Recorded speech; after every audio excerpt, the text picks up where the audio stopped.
Ontem à tarde, aconteceu algo que levou 56 anos para acontecer de novo. Desde 1970, 3 astronautas da Apollo 13, homens que quase morreram no espaço, carregavam um título silencioso: os seres humanos que mais se afastaram da Terra na história. 408 mil quilômetros. Um recorde que sobreviveu a décadas de avanço tecnológico, ao fim da Guerra Fria, a era da internet, a chegada dos bilionários no espaço. Mas ontem, exatamente às 13h56, no horário do leste americano, isso acabou. Reed Wiseman, Victor Glover, Christina Koch e Jeremy Hansen cruzaram aquela linha invisível a bordo da cápsula Orion, apelido Integrity, e entraram para a história. Eles não foram só mais longe do que qualquer humano já foi. Eles foram para um lugar onde você não consegue ligar para ninguém, onde não tem sinal, onde a Terra é só um ponto azul minúsculo na janela. O recorde máximo da missão foi de 406.771 quilômetros de distância, 6.600 quilômetros além do que a Apollo 13 chegou. E o que eles viram lá? É sobre isso que esse vídeo é. Antes de falar do que os astronautas viram, preciso te explicar por que o lado oculto é tão especial, porque muita gente confunde isso. Existe um fenômeno chamado rotação sincronizada. A Lua gira em torno do próprio eixo exatamente na mesma velocidade que ela orbita a Terra. O resultado, ela sempre mostra a mesma face para nós.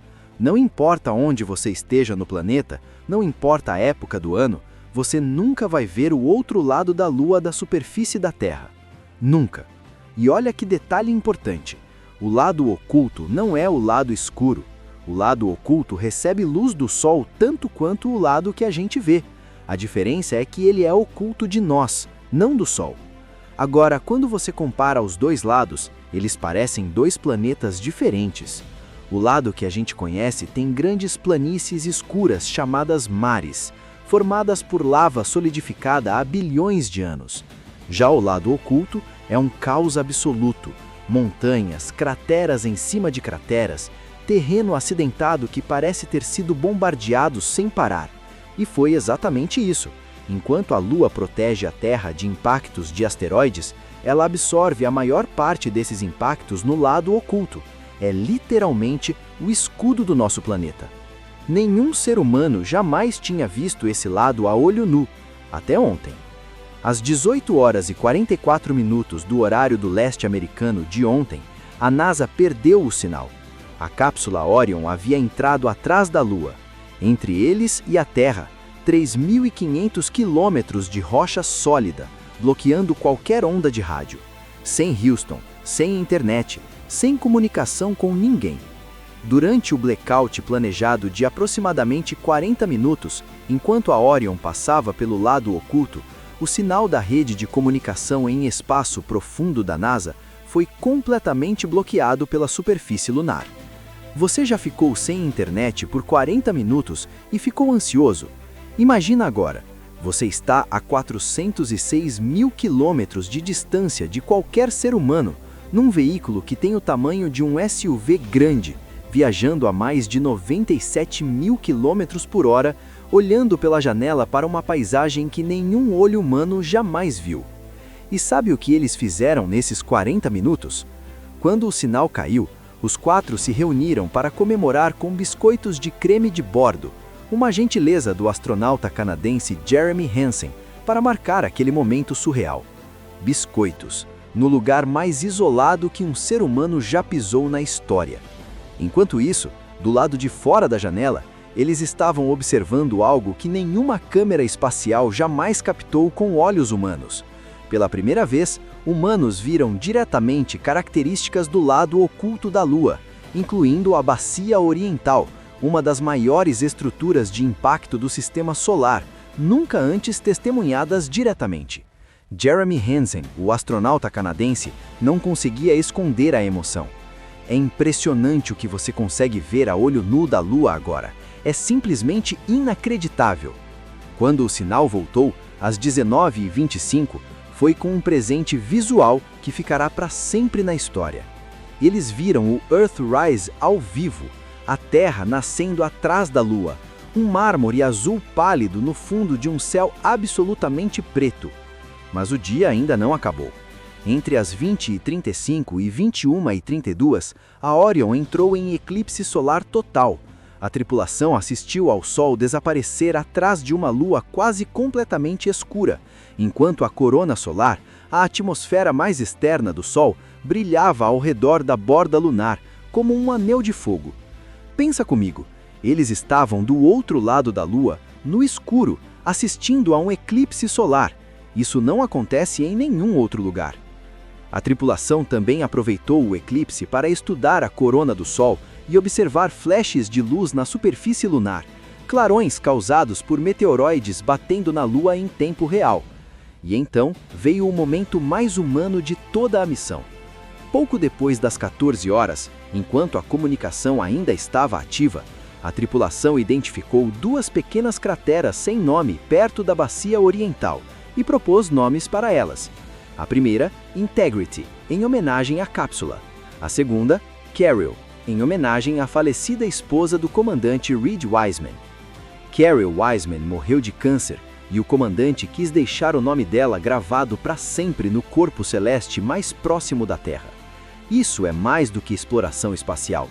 É um astronauta levando o luto consigo para o lugar mais longe que qualquer humano já chegou na história e transformar aquela dor em algo eterno. As propostas de nomes serão formalmente submetidas à União Astronômica Internacional após a missão, a organização que governa os nomes de corpos celestes. Agora vou te contar sobre algo que pouquíssimos notaram e que conecta 60 anos de exploração espacial num único momento. Na manhã do dia 6 de abril, antes do sobrevoo começar, a tripulação da Artemis II acordou com uma voz familiar sendo transmitida do Mission Control. Era a voz do comandante Jim Lovell, o lendário astronauta que voou na Apollo 8, a primeira vez que humanos orbitaram a Lua, e na Apollo 13, a missão que quase deu errado. Lovell morreu em 2025 aos 97 anos, mas gravou uma mensagem especial para a Artemis II antes de partir, e a NASA transmitiu esse recado para a tripulação como chamada de despertar no dia mais histórico da missão. Lovell disse: "Bem-vindos à minha vizinhança. Quando Frank Borman, Bill Anders e eu orbitamos a Lua, na Apollo 8, demos à humanidade a primeira visão de perto da Lua e uma vista do planeta natal que inspirou e uniu o mundo. Tenho orgulho de passar essa tocha para vocês. É um dia histórico e eu sei que vocês vão estar ocupados, mas não se esqueçam de apreciar a vista." O comandante Wiseman respondeu pelo rádio: "Mensagem incrível. Muito legal ouvi-lo nos dar as boas-vindas à vizinhança." Tudo isso é emocionante, mas você pode estar se perguntando: por que gastar bilhões de dólares para dar uma volta na Lua sem pousar? Qual é o plano real? A resposta está no Polo Sul da Lua. As crateras profundas do Polo Sul nunca recebem luz solar direta. Por causa disso, a temperatura lá dentro chega a menos 200 graus Celsius, e nessa escuridão congelada permanente, ao longo de bilhões de anos, o gelo se acumulou, trazido por cometas e asteroides. Gelo de água. Esse gelo é o que torna uma base lunar permanente possível. Água para beber, água que pode ser decomposta em hidrogênio e oxigênio, combustível para foguetes. Uma base no Polo Sul da Lua poderia abastecer missões para Marte sem precisar trazer todo o combustível da Terra. A Artemis II está mapeando o caminho para que a Artemis III, prevista para 2028, possa finalmente pousar no Polo Sul e começar a estabelecer o que a NASA chama de base lunar permanente. A missão de ontem não é o destino, é o ensaio geral. Hoje, 7 de abril, enquanto você assiste a esse vídeo, a Orion já está de volta. A gravidade da Lua fez o trabalho de estilingue e agora a cápsula cai em direção à Terra, acelerando a cada hora. O pouso está previsto para sexta-feira, dia 10 de abril, ao entardecer, nas águas do Oceano Pacífico ao largo de San Diego. Times de recuperação vão resgatar a tripulação de helicóptero e levá-los para o USS John Murtagh para avaliações médicas. Ontem, o presidente Donald Trump ligou pessoalmente para a tripulação no espaço e disse: Hoje vocês fizeram história. E quando a NASA pediu que a tripulação descrevesse a jornada em uma só palavra, Christina Koch respondeu com uma só: humildade.